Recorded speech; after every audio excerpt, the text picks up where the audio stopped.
책을 잘 읽기 위한 문해력에는 언어적인 능력뿐만 아니라 굉장히 많은 것들이 들어가 있습니다. 저는 이제 언어적인 면에서 이전에 용어인 독해력을 높이기 위해서 어떻게 하는 것이 좋은지 여러 가지 이야기들을 해왔는데요. 책을 읽기 위해서 방금 이야기한 것처럼 언어적인 독해력뿐만 아니라 다른 것들도 많이 필요하기 때문에 그 부분에 대해서 좀 이야기를 하려고 합니다. 마침 저한테는 굉장히 오래된 책이 있습니다.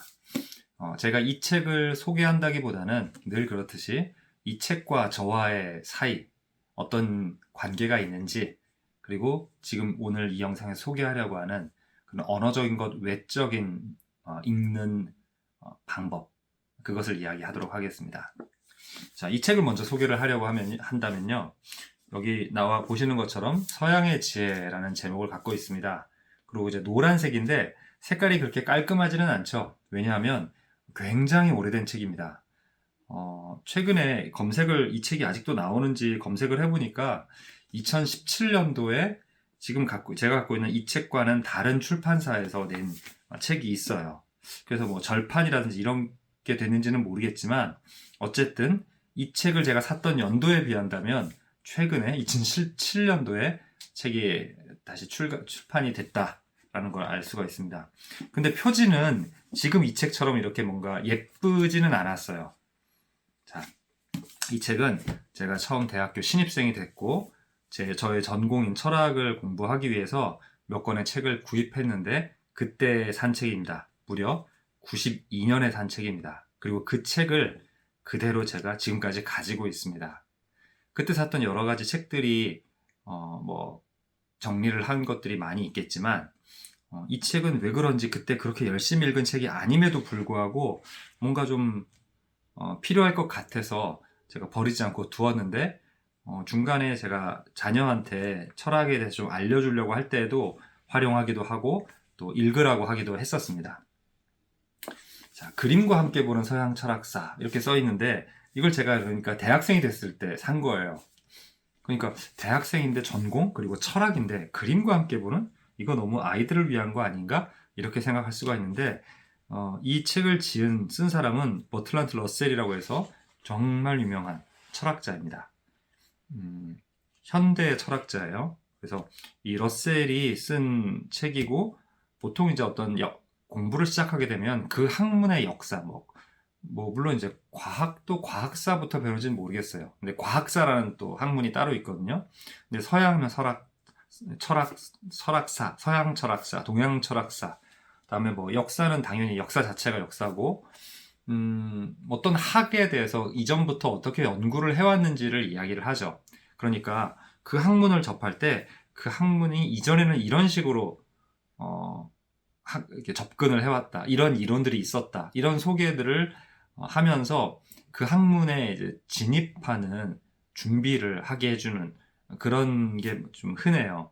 그래서 이제 철학사 책을 샀는데 이 책 말고 사실은 더 주로 봤던 다른 책이 있는데 그 책은 좀 객관적으로 철학사에 대해서 이야기하고 뭐는 뭐다라고 이렇게 얘기한 반면 이 서양의 지혜라는 이 책은 버트란트 러셀이 썼고 그러니까 한 사람이 쓴 거죠. 조금 주관적이고 혼자 썼다 하더라도 사람들이 보편적으로 이것에 대해서는 이렇게들 이야기를 한다라는 것보다는 본인이 갖고 있는 이 철학에 대한 어떤 철학사에 대한 통찰 이런 것들을 이야기를 했어요. 그래서 그때는 이거를 제가 사지 않거나 리포트 쓸 때는 별로 좋지가 않았어요. 근데 이 사람이 나름대로 이런 일이 있었고 이렇고 이런 일이다 라고 소개해 주는 것이 굉장히 유익했습니다. 자, 그러니까 지금 24년이잖아요. 24년. 자, 계산이 되시나요? 24년, 23년 더하기 8년 해서 31년 된 책이에요. 어마어마하죠? 야, 근데 31년이 지났는데 책이 제가 보관을 잘못하거나 해서 찢어진 거지 종이는 그대로 남아 있습니다. 제가 꽤 그래도 이 중후반까지는 읽었었어요. 그 뒤는 읽었는지 제가 기억이 안 나는데, 읽었습니다. 자, 그러면 이제 이 책을 왜 제가 추천한다거나 이 책의 경험을 왜 이야기하냐면, 이야기할 것이 많이 있어요. 자, 먼저 보면요. 이제 철학사를 이제 시작을 하게 되면, 그 고대 철학, 그러니까 서양의 고대 철학 해가지고 소크라테스, 우리가 잘 아는, 그러니까 소크라테스에 대해서 정말 잘 아는 것은 아니지만 이름을 많이 들어봤고 소크라테스가 뭐 이런 사람이었잖아라고 간략하게 말할 수 있는 정도는 다 알잖아요. 만약에 뭐 파르메니데스 그러면 여러분들 아시나요? 모를 수가 있지만 소크라테스는 다 알잖아요. 그러니까 소크라테스라는 이름은 좀 익숙한데 그 소크라테스 이전에와 이후로 고대를 나누거든요. 그러면 이제 그 옛날에 또는 우리 민족도 아닌 내가 사는 이 땅의 옛날도 아닌 정말 우리랑 상관없는 것에 또 철학이라는 학문을 뭐 저처럼 전공을 한다든지 뭐 이런 게 아니라 그냥 접해야 될 이유가 없을 수 있잖아요. 근데 뭔가 좀 내가 인문학에 대해서 알고 싶다 또는 알아야 된다 이런 것 때문에 이렇게 접근을 하게 되면 동기 측면에서 굉장히 사실은 어려운 글입니다. 동기, 흥미 이런 것들을 가지기가 어려워요. 다만 내가 뭔가 교양 있는 사람 또는 인문학을 좀 알아야 된다. 근데 과연 인문학이 뭐지? 그리고 내가 그 인문학을 알아야 된다라고 하는데 정말 나는 왜 인문학을 알아야 될까? 여기에 대한 좀 구체적이고 명확한 목표의식 이런 게 없지만 왠지 좀 알고 싶은 이런 거 있잖아요. 그러니까 이러한 동기가 나쁘지 않은데 정말 행동이라든가 아니면 이렇게 좀 낯선 글을 읽을 때 그 글이 주는 좀 낯섦, 익숙하지 않음, 그리고 쉽지 않음을 이겨낼 만큼의 동기를 주지는 않아요. 자, 그러면 어떻게 읽어야 될까? 물론 이제 제가 방금 어떻게 읽어야 될까? 무조건 읽어야 되니까 읽기 위해서 이렇게 생각한다가 아니라 이러한 책마저도 읽을 수 있는 동기를 주는 좋은 접근 방식이 있습니다. 자, 뭐냐면요. 자, 그러니까 제가 아까 소크라테스 이전 이야기를 했잖아요. 소크라테스 이전 사람들이 갖고 있는 흥미거리가 뭔지 여기 이제 나와요. 자, 여기 보시면요. 첫 번째 줄에 이렇게 되어 있네요. 철학은 누군가가 일반적 물음을 제기할 때 시작되며. 야, 이제 물론 언어적으로 접근을 하면요. 여기서도 굉장히 많은 것들이 들어가 있거나 간과하기 쉬운, 하지만 간과하지 않는다면 그 다음 읽을 것에 대한 그 방향을 정말 잘 제시해주는 그런 내용이 있습니다. 자, 뭐냐면요. 철학에 대해서 얘기를 하고 있죠. 철학. 누군가가 일반적 물음을 제기할 때 시작되며. 자, 여기서 핵심은 일반적 물음입니다. 일반적이라는 단어, 물음이라는 단어. 다 알잖아요. 근데 이게 이렇게 만났을 때 어떻게 될지 모르죠. 그러니까 갑자기 든 생각인데 여러분이 뭐 나이가 10대든 20대든 아니면 30대든 여러분이 각자 따로따로 알고 있는 두 사람이 있어요. 그러니까 이 사람은 이 친구는 내가 잘 알고 있고 이 사람도 오랫동안 봐온 사람이에요. 근데 어느 날 갑자기 이 남녀를 내가 소개를 시켜주고 싶은 생각이 확 들었어요. 그래서 내가 너하고 좀 잘 어울리거나 말이 잘 통할 수 있는 사람을 그럴 것 같은 사람을 알고 있는데 내가 소개시켜줄까? 했더니 어떻게 두 사람의 그 마음이 좀 이렇게 서로 동해서 그러니까 생각이 그렇게 의향이 있어서 하겠다라고 했어요. 그럼 여러분은 어때? 각자 알죠? 각자 아는데 과연 이 두 사람이 여러분이 각자 알아서 이 두 사람이 어울릴 것 같다, 잘 될 것 같다는 여러분의 추측이 있다 하더라도 실제로 만나서 어떤 일이 벌어질지는 여러분의 예상 범위 안에서 반드시 일어난다 이렇게 볼 수는 없잖아요. 마치 이것처럼 좀 길지만 비유입니다. 여러분이 일반적이라는 단어 알고요. 물음이라는 단어 알아요. 근데 일반적 물음이라는 이 단어를 이런 표현을 이 구를 여러분이 아시는지 그 생각을 한번 해볼 필요가 있습니다. 일반적 물음. 그러면 이제 갑자기 생각 없이 지나갔을 때보다는 생각하는 게 좋은데 생각을 하자니 안 떠오르죠. 일반적 물음이 뭐야? 자, 그러면 단어의 의미를 좀 잘 아시고 일단 그 다음에 그러니까 쉬운 단어지만 그 단어의 의미가 어떻게 확장될 수 있거나 어떻게 변형될 수 있다는 것에 좀 능하고 그 다음에 이렇게 두 단어의 개념을 합쳐서 또 다른 완전 다르진 않지만 이런 단어의 의미를 표현의 의미를 파악하는 것을 많이 좀 해보셔야 이런 것들이 잘 캐치가 돼요. 자, 그 다음에는 이것이 딱 요 표현이 아니라 이게 뭐에 대해서 일반적 물음을 이야기하고 있냐? 철학에 대한 거잖아요. 그러니까 철학과 일반적 물음. 일단 처음에는 언어적으로 일반적이라는 단어와 물음이라는 단어, 그리고 일반적 물음이 만났을 때 어떤 의미가 될 수 있느냐지만, 철학이 갖고 있는 어떤 그 학문의 특성, 내용, 뭐 이런 것들을 생각하면서 이 일반적 물음이라는 표현과 또 연결을 지어서 생각을 하게 되는 거죠. 자, 그러면 일반적이다는 건 뭡니까? 그냥 다들 그렇게 생각해 할 수 있지만, 우리가 일반화한다 이런 거 있죠. 일반화. 그러니까 어떤 일반화의 반대, 그때 일반의 반대말은 뭡니까? 특수죠. 요런 부분. 어떤 부분은 제한적으로 적용되거나 제한적으로 해당되는 이야기가 아니라 모두에게 해당되는 걸 일반화 또는 일반이라고 할 수 있죠. 그럼 일반적 물음은 뭡니까? 모든 사람이 궁금해할 수 있는 것이라든가, 아니면은 이거 뭐지가 아니라 이것은, 여기서 말하는 제가 이제 궁금하게 한 이것은 뭐지는 그냥 여기 있는 요 물건이 뭐지가 아니라 이렇다라는 건 어떤 거지? 그러니까 일반적 원리나 일반적인 사항. 그러니까 태양빛이 이 지구에 있는 모든 사람에게는 태양빛이 오잖아요. 그러니까 태양에 대한 질문은 한편으로는 일반적 질문이 될 수도 있고, 왜 물건들은 다 땅으로 이렇게 내려가지? 땅 쪽을 향하지? 아무리 높이 세게 던져도, 멀리 던져도 결국 땅으로 내려오지? 이런 게 일반적 질문이라고 할 수 있잖아요. 이렇게 하는 거죠. 자, 또 제가 언어적인 부분을 이야기를 했는데, 이제 거기서 지나가서 우리는 이제 이 내용으로 가보죠. 철학에 대해서 얘기를 하고 있잖아요. 그러니까 철학은 누군가가 일반적 물음을 제기할 때 시작된대요. 누군가가. 그쵸? 그럼 여기서부터 생각할 수 있는 게, 그렇구나. 너무나 흔하거나 간과하는 것들인데, 그것에 대해서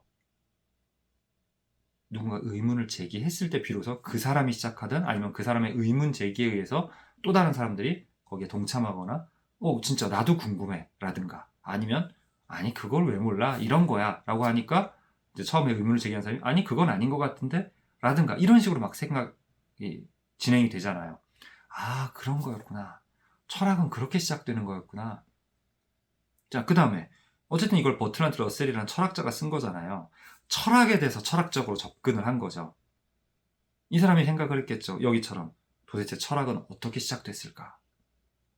그건 언제 시작했을까라고 하면서 뭐 소크라테스 이전에 뭐 피타고라스라든가, 아까 제가 얘기한 뭐 파르메니데스라든가 뭐 데모크리토스 뭐 이런 사람들 이름을 막 하면서 누가 먼저지? 하고 막 고고학적인 걸 찾아 들어갈 수도 있는데, 그렇게 누군가를 찾는다는 건 결국 기록이 남은 거니까 기록 이전의 사람들도 있을 수 있잖아요. 그러니까 좀 그런 접근은 허망하죠. 그런데 러셀은 철학자답게 이런 얘기를 한 거죠. 누군가가 일반적 물음을 제기할 때 시작되며. 그러면 또 여기서 또 생각할 수 있어요. 그럼 철학이란 무엇이냐? 일반적 물음에 대한 일반적 답. 그게 철학인 거죠. 일반적 물음에 대한, 근데 정답이 아니라 일반적 물음에 대한 일반적인 제시된 답, 또는 일반적인 답을 제시하기.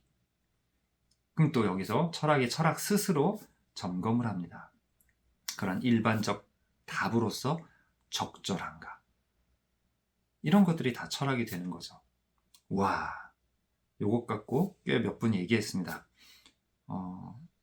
물론 이제 이렇게 얘기하면 여러분들이 자괴감을 느낀다거나 막 이럴 수 있는데, 그냥 제가 이야기한 것들을 보시면서 저런 얘기를 할 수도 있구나, 이렇게 좀 담아 놓으시기만 해도 괜찮아요.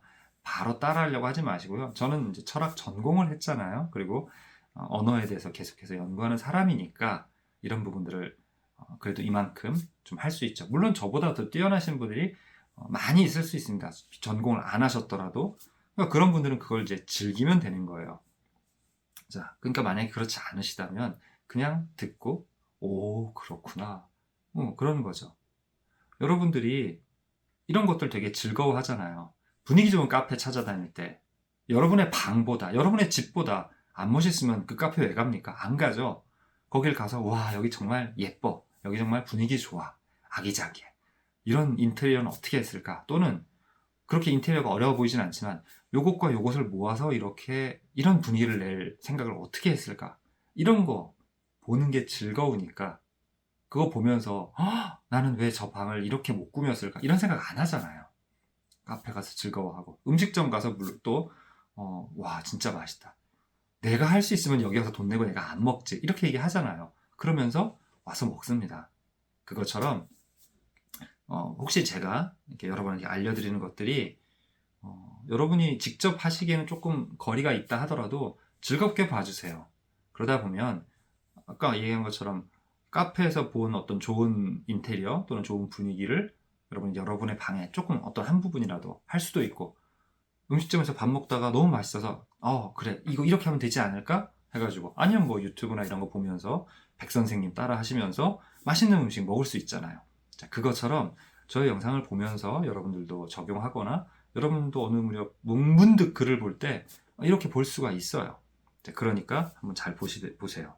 자, 이제 이렇게 시작을 했고, 이렇게 이제 들어가면서 이제 뭐 과학도 이런 식으로 시작을 했다. 그러면 이제 과학도 역시 의문을 제공하는 거죠. 저게 도대체 뭘까라든가, 저게 어떻게 해서 저런 일이 벌어지는 거지? 이렇게 질문에서 시작을 했다라는 거죠. 자, 그런데 그리스 사람들은 참 이상하게 질문이 많았어요. 그래서 그리스 사람들이 철학적인 이런 활동을 하고 철학이라는 걸 이제 시작했던 거죠. 자, 그런데 철학, 특히 소크라테스 이전의 철학을 보면요, 재미가 없어요. 좀 어이가 없기도 하고요. 그리고 이걸 아는 게 정말 나의 어떤 소양을 높여주나? 또는 내가 뭐 이런 것들을 알고 있다고 해서 뭐 아는 척이라도 할 수 있나? 이런 생각이 들 수가 있어요. 뭐냐면, 도대체 이 세상은 무엇으로 만들어졌는가? 그러니까 이 세상의 모든 물질, 사물들의 핵심, 정수 또는 구성 요소, 이런 것들을 알고 싶어 했어요. 그러니까 그때 그 사람들이 알고 싶어 한 그러한 내용들이, 그리고 이런 걸 거야 라고 말한 것들이 여러분이 듣기엔 참 어이가 없죠. 그리고 그냥 그땐 그랬다. 그걸 왜 내가 알아야 되지? 구석기 시대에는 사람들이 돌로 이렇게 돌로 이런 농사를 짓거나 이렇게 도구를 사용했다. 그거 안다고 해서 여러분이 그걸 똑같이 따라해서 지금도 그렇게 한번 써본다든지 그럴 일이 없잖아요. 근데 왜 그걸 내가 알아야 되지? 이런 생각 할 수가 있죠. 자, 그때 이제 저는 이제 이 책이 아니라, 이 책에 나와 있는 내용은 아닌데, 물론 이제 여기에 이제 그 사람들이 어떤 생각을 했었다라는 얘기들을 하기 전에 그 시대 때, 무려 기원전 1700년, 뭐 2000년경, 이때 얘기를 하거든요. 근데 그것과 직접적으로 연결되는 건 아니지만 조금 이제 미리 말씀을 드리면, 뭐 이 세상의 모든 그 사물들의 원소는 뭐 불, 물, 공기 또는 흙, 이렇게 뭐 3원소, 4원소, 옛날에 5원소라는 영화가 있었는데요. 그 5원소가 사랑인가 아마 그럴 거예요. 자, 하여튼 그 3원소, 4원소 이런 얘기들을 해요. 그럼 그리고 마치 약간 그것도 약간 동양 철학에서 그 물, 불, 금, 토, 그러니까 우리 뭐야, 화요일, 수요일, 목요일, 금요일 있잖아요. 그러니까 불, 물, 나무, 금속, 쇠, 흙, 그런 것처럼 생각을 한 거죠. 그런데 왜 그렇게 생각했을까? 그건 알 수가 없는데, 통 같은데 이렇게 비가 오면 물이 받치잖아요. 근데 이제 물이 이렇게 물이 이렇게 받치는 거 안에 약간 비가 이렇게 내려오면서 모래 같은 게 이제 그 빗물에 이렇게 날려오는 거죠. 물방울 안에. 그럼 이제 물통에 받쳤을 때 물 밑에 이렇게 흙이 있잖아요.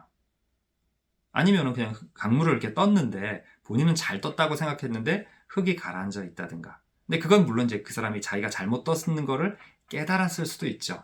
그러니까 교수님이 그리스에서 박사를 하고 오신 그리스 철학의 대가이신 교수님께서 이런 이야기들을 하셨어요. 뭐 그런 거 아니었겠느냐. 근데 하늘에서 떨어진 비는 정말 흙과 만날 일이 없었는데, 그럼에도 불구하고 통에 받친 것에는 약간 모래 알갱이들이 있는 걸 봤을 때, 물에는 흙이 있구나, 이렇게 생각하지 않았겠느냐, 이런 식으로. 그러니까 그게 맞든 아니든 그 당시에 철학자들을 이제 뭐 자연 철학자 이렇게 얘기를 했거든요. 지금 그 생각이 나네요. 자연 철학자. 와, 제가 잊어버리고 있었는데 이 영상을 찍으면서 생각이 났어요. 그 사람들이 자연에 대해서, 자연의 어떤 구성 요소 이런 것들을 탐구했는데, 그때 그 사람들이 탐구하는 방식이 뭡니까? 관찰이죠. 관찰과 숙고예요. 관찰과 숙고. 그러니까 서양의 지혜잖아요, 이 책이. 그러니까 제가 이 책을 가지고 설명드리려고 했을 때 이런 생각부터 들었어요. 그러니까 그때 이 철학에서는 고대 철학자들이, 자연 철학자들이 그렇게 접근해서 뭔가를 알기 시작하거나 주장하기 시작했다. 그럼 이제 지금 현대인의 입장에서 보면 정말 옛날 사람들은 아는 게 없었구나라든가, 아니면 조금 더 들어가면 인간의 어떤 지혜가 여기서부터 출발을 했구나, 이런 데서부터 출발을 했나 보다, 정말 옛날 사람들은 참 그래도 몰랐네, 뭐 이런 생각을 하겠죠. 근데 이걸 여러분들이 읽는 이유가 뭡니까? 여러분이 그 당시로 돌아가려는 것도 아니고 그 당시의 사람들과 뭐 감정이입을 하듯이 그때로 가는 것이 아니죠. 여러분들은 이것과 비교도 되지 않은 이 세상의 어떤 물리적인 것, 또는 이 자연에 대한 자연과학적인 지식이 어마어마하게 월등하게 많아요. 여러분이 전문적 학자가 아니지만. 그럼에도 불구하고, 자, 근데 그러면 옛날에 나름 그 시대에는 정말 지식인이고 골똘히 생각하는 철학자였던 사람들이 얘기한 얘기를 왜 들어야 될까요? 그러니까 그걸 그냥 그대로 지식을 가지고 들어오는 건 여러분이 별로 의미가 없다고 생각한다면, 나에게는 어떤 의미가 있을까라고 생각을 해보는 거죠. 물론 생각이 안 들었을 때 내버려 두다 보면 또 생각이 들 수도 있습니다. 자, 저는 이렇게 생각을 했어요. 철학자는 아까처럼 첫 문장에 일반적 질문을 한다라고 했잖아요. 그러니까 저는 이것을 질문보다는 일단 일반적 은유로 한번 생각을 해볼게요. 즉, 당시 사람들이, 그 사람들이 표면적으로 어떤 뭐 현미경이라든가 어떤 실험을 해서 그 물질의 구성 요소를 파악할 수 있는 방법은 없었어요. 그러니까 그냥 눈으로 보고 만지고 하는 거죠. 그건 누구나 다 할 수 있는 거지만 그냥 그걸 가지고 이렇게 접근을 합니다. 근데 우리가 지금 보기에는, 우리가 분명히 더 아는 사람으로서 보기에는 좀 너무 얕은 탐구 방법이고, 그것을 통해 발견해낸 것들도 좀 근거가 약하죠. 하지만 그때 그 사람들은 그것이 정말 깊이 있게 탐구를 했을 거라고 생각하고, 그 안에 나름의 자신이 주장한 이 세상에는 불이 있다, 구성요소는 불과 물과 뭐 공기다, 이런 것들이 상당히 나름의 체계를 가지고 있습니다. 저는 이게 저의 어떤, 저희들의, 우리 지금 저의, 또는 뭐 여러분은 아닐 수도 있지만 저의 어떤 감정이나 사람에 대한 판단, 또는 어떤 상황에 대한 판단에, 그러니까 제가 갖고 있는 얕은 지혜와 닮았다라고 생각을 했어요. 뭘까요? 본대로, 제가 만진 대로, 제가 겪은 대로 이해한다라는 거죠. 거기에 약간의 나름의 체계도 있고, 저는 굉장히 심사숙고하고 사려 깊고 신중하게 생각해서 이것은 이럴 거다라고 생각을 했다라고 하지만, 저보다 더 현명하거나 또는 제 자신이라도 조금 더 여러 가지 사안을 생각한다든지, 좀 더 지금 최대한으로 최고로 제가 잘 현명하게 생각을 했을 거라 생각하지만, 좀 더 지켜보았을 때 저의 지금의 이 생각이 마치 우리가 이 고대 자연 철학자들을 볼 때처럼 재밌네, 이러한 수준일 수도 있겠다, 이렇게 생각이 들었어요. 그러니까 사람은 점점 더 지혜로워져야 되는 거죠.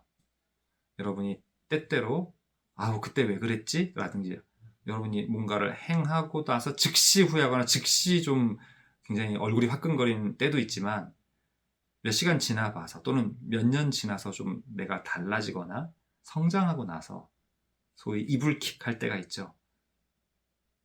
그때가 다시 떠오르기만 하면 나 혼자 생각하고, 누가 그 얘기를 꺼낸 것이 아님에도 불구하고 막 부끄러워지는, 그것을 기억에서 지워버리고 싶은 그런 거 있잖아요.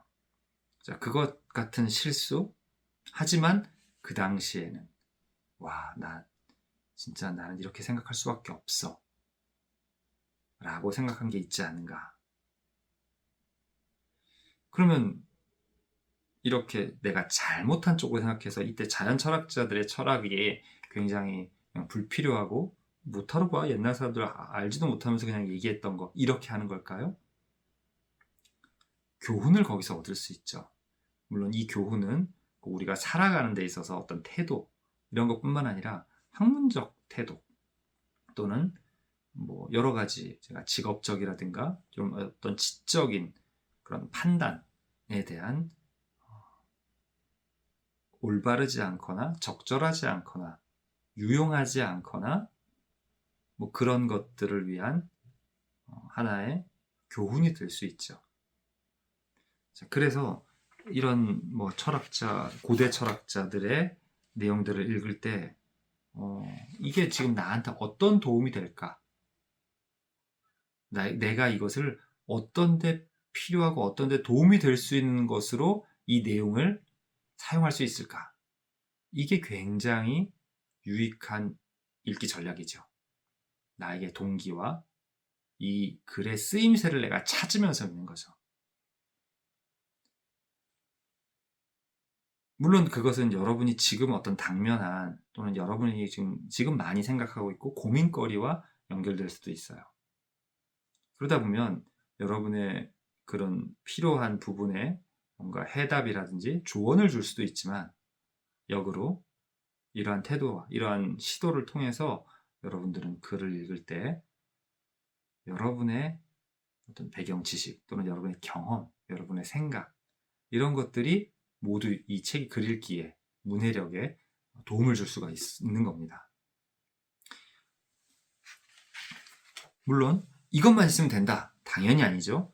이 영상에서 이야기하고 있는 이 부분과 그리고 제가 다른 영상들을 통해서 계속해서 얘기해왔던 언어적인 부분, 그래서 제가 이 아까 첫 번째 구를 가지고 얘기했던 것 같은 그런 언어적인 접근에서 출발해서 그게 토대가 되면서 거기에 저의 이런 내 현재의 삶 또는 내 지금의 관점에서 이것이 어떻게 나에게 도움이 될까? 나랑 어떤 관계에 연관이 있을까? 이런 생각들을 하면서 읽었을 때 여기 글에 나와 있는 책에 나와 있는 텍스트 그대로를 그냥 집어넣는 게 아니라 이 사람들은 이러는데 이것은 이렇다는데 나는 또는 내가 뭔가 하고 있는 무엇은 하고 이렇게 계속 결부시키면서 읽는다면 되게 도움이 될 거예요.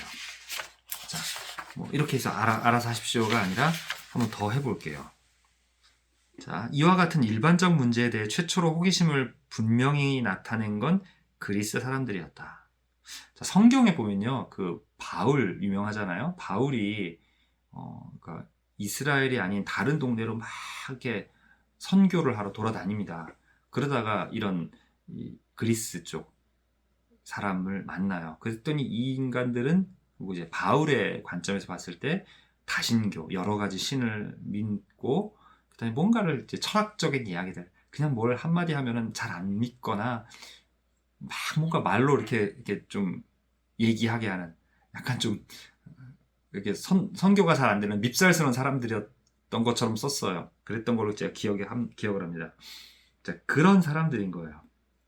그러니까 그 동네에 성향이 있었던 거죠. 자, 그러면서 이 사람들이 갖고 있는 어떤 과학과 철학에 대한 어떤 활발한 활동, 그래서 그런 철학과 과학을 발전시킨 그런 그 그리스 사람들이 어땠는지 이런 얘기들을 막 여기서 이야기를 해줍니다. 그러면은 이렇게도 또 생각해 볼 수 있죠. 여러분 이 철학이라고 하는 그 어떤 이 책에서 철학에 대해서 말을 하고 있으니까 철학이라는 것에다가 여러분을 한번 넣어봐요. 여러분은 어떤 환경에서 태어났는지, 여러분의 주변에는 무엇이 많았는지. 제가 그 막내가 태어나서 얼마 안 됐을 때 근처에 이제 아파트를 짓는다고 그 아파트 이제 뭐라고 해야 되나? 토지 개발이라고 하나요? 아니면 그건 잘 모르겠는데 하여튼 털을 닦는, 그래서 포크레인들 움직이는 소리가 잘 들렸어요. 포크레인이 앞에 길로 왔다 갔다 하기도 하고요. 그랬더니 얘가 처음에 말 몇 마디 못할 때 궁금했겠죠. 그럼 이제 제가 아마 얘기를 해줬겠죠. 그랬더니 발음도 제대로 안 돼요. 포크레인이라고. 포크레는 받침이 없죠. 인은 어때요? 인. 이라는 소리에 인 하고 이렇게 받침을 해서 소리를 닫아줘야 돼요. 그러니까 모음만 열려있는 소리보다는 좀 어렵습니다. 자, 그래서 약간 이런 언어적 특성이 일본어잖아요. 그러니까 김치가 아니라 하니까 김하고 소리가 닫혀야 되는데 그게 잘 안 되니까 뭐 김우치 이렇게 얘기한다고 하잖아요. 그것처럼 얘도 포크레인이 안 되니까 포크레인이 이렇게 했어요. 포크레인이. 근데 어때요? 눈에 보이는 게 포크레인이니까 그거 보고 그러다가 자동차에 관심을 갖게 되고 지금도 자동차를 엄청 좋아합니다. 그냥 뭐 멋있는 차 타고 다니는 것뿐만 아니라 기계적인 면, 성능 뭐 이런 거 굉장히 좋아해요. 자, 그것처럼 이때 이 사람들도 일단은 자신들이 눈에 본 자연 환경들이 있겠죠. 물론 사회적인 부분들도 있겠지만. 그러니까 그런 것들을 보면서 철학, 자연과학 이런 것들을 발전시켜 나가는 거죠.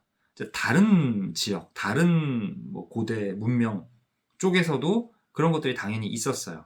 근데 아무래도 이제 서양은 이런 그리스 로마를 자신들의 원류로 생각을 하니까 뭐 얘기를 많이 하죠.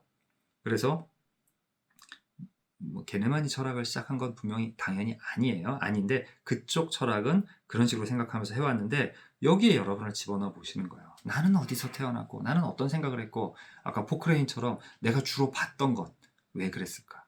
물론 이제 사람에 대한 거고 만약에 마음적으로 간다면 심리로 갈 수도 있고요.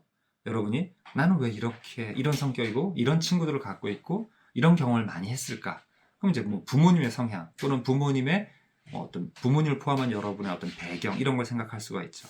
그래서 이제 고대 철학이 무엇부터 탐구하기 시작해서 이렇게 갔느냐를 본다면 또 이렇게 여러분들도 여러분 또는 여러분의 가족 또는 여러분의 배우자 또는 뭐 남친 또는 여친에 대해서 뒷조사를 하는 게 아니라 여러분이 이야기를 들으면서 스스로 이 사람은 이런 면이 있구나 이런 경험을 했구나 뭐 이렇게 생각하는 거죠. 그러니까 여러분들이 이런 능력이 있어서 사람을 판단하게 되면 여러분에게 제한된 정보가 있어서 불안해서 막 뭔가 알려고 하거나 남의 얘기를 들으려거나 리뷰를 보려거나 이렇게 생각을 안 해도 되죠. 그러니까 이게 좀 유용할 것 같아요. 이렇게 자기가 뭔가를 판단할 수 있는 능력, 자신이 스스로 탐구하는 능력이 없을 때 그런 것들을 다른 사람한테 위탁하게 되는 거잖아요. 다른 사람의 평을 듣거나 누군가의 추천을 받거나 그리고 누군가의 추천수나 리뷰나 이런 것들이 적으면 모험을 안 하죠. 그럼 모험을 안 하면 뭡니까? 뭐 실패도 할 가능성이 없어져서 좋은 점도 있을 수 있지만 맛집을 여러분이 찾아내지는 못해요. 그리고 그렇게 뭔가 누군가의 평을 들어서 해야 되고 그 사람 말 듣고 했는데 기대와 다르면 어떻습니까? 실망하죠. 그게 아니라 여러분이 판단해서 이게 이런 면은 좋고 이런 면은 좀 이렇게 했구나. 뭐 낡아서 또는 약간 위생적이지 않은 것처럼 보이지만 정말 그 장인의 손맛을 느낄 수 있는 그런 면이다. 그러니까 뭐는 어떻고 뭐는 어떻고 이런 것들이 나올 수가 있잖아요. 그러니까 아까 저 사람 괜찮대? 뭐 이렇게 남의 말을 듣는 게 아니라 여러분이 눈으로 보고 그 사람이 행동하는 것, 그 사람이 입은 옷차림, 그 사람의 생활 이런 것들을 보면서 저 사람은 괜찮은 사람이야. 여러분이 이렇게 판단할 수 있으면 얼마나 좋아요. 자, 그러니까 물론 철학은 일반적 물음이고 여러분들은 일반적 물음보다는 좀 특수한 물음들, 질문들을 제기하는 경우가 많을 수 있죠. 나한테는 괜찮을까? 근데 여기서 그냥 나한테만 괜찮은 게 아니라 좋은 사람 또는 좋은 물건일 때 나한테도 괜찮을 가능성이 크니까 여러분이 특수한 질문이지만 사실은 그것이 일반적 물음을 겸하고 있는 경우도 많이 있을 수 있습니다. 그러니까 여러분은 거기에 답할 수 있는 철학이라는 것을 좀 알거나 철학적 사고가 좀 된다면 그러니까 소크라테스는 어떻게 살았는가 이 얘기가 아니고요. 그때 철학자들이 했던 것처럼 그 사람들이 갖고 있던 궁금증을 어떻게 탐구해 나갔는지를 안다면 여러분은 여러분이 내가 지금 이 옷을 사도 되는가 이 쇼핑몰이 믿을 만한가에 대한 답을 찾을 수 있는 그런 방법론적인 능력을 가질 수 있습니다. 그것도 철학이에요. 그래서 그런 것들을 하기 위해서 이런 철학적 지혜, 서양의 지혜가 어떻게 발달해 왔는지 또는 서양의 지혜가 어떠한 것이 있는지를 통해서 여러분이 지혜가 있는 사람으로 성장할 수가 있습니다. 자, 내용은 저는 이제 다시 보는 게 참 좋을 것 같아요. 그래서 제가 예전에 한번 다른 영상에서 그 비트겐슈타인 다시 읽기인가 그 책을 샀다고 야금야금 천천히 읽으려고 사놓고 조금밖에 안 읽었는데 두고 있다라고 했잖아요. 비트겐슈타인은 제가 3학년 때 처음 그 전공으로 들었던 과목인데 그때 수업이 너무 좋았기 때문에 구입을 했고요. 이거는 이제 신입생 때 샀던 책인데 지금 봐도 참 좋은 책인 것 같습니다. 그래서 책을 추천한 것도 있지만 뭐 책은 여러분이 이 책을 사시든 안 사시든 상관이 없는데 이 책이 좋다 하더라도 좋다 해도 여러분이 좀 답답하게 그냥 여기 이런 말이 써있네 소크라테스 이전에 이랬대 라든가 뭐 탁 펴보니까 스토아학파가 뭐야? 스토아파가 있었대. 이러면 여러분은 이제 재미도 없고 여러분에게 유익하지도 않을 거예요. 하지만 지금 제가 이야기한 것처럼 나의 삶과 어떻게 연결될 수 있을까? 이렇게 접근하면 좋겠습니다. 그런데 이게 또 이제 직접 본인이 어떤 책을 펼쳐갖고 봤는데 내 삶과 어떻게 연결이 되지? 이걸 못 지킬 수도 있잖아요. 그래서 제가 앞으로 이 책으로 읽어가면서 계속 제가 그 예를 한번 보여드리겠습니다. 그러니까 여러분들이 지켜보면서 아 이러네, 아 저러네 이렇게 보신다면 여러분도 어느 순간 조금씩 여러분 나름대로의 방식으로 읽게 될 겁니다. 자, 그래서 더 다음 나오는 영상 통해서 계속해서 같이 책을 읽어보면 좋겠습니다. 같이 읽는다고 해서 아까 또 반복해서 말씀을 드리지만 반드시 이 책을 같이 읽을 필요는 없어요. 제가 이걸 보면서 여러분은 여러분의 책을 펼쳐서 나는 그럼 이걸 이렇게 읽어봐야지 이럴 수 있다라는 겁니다. 자, 여기까지 하도록 하겠습니다.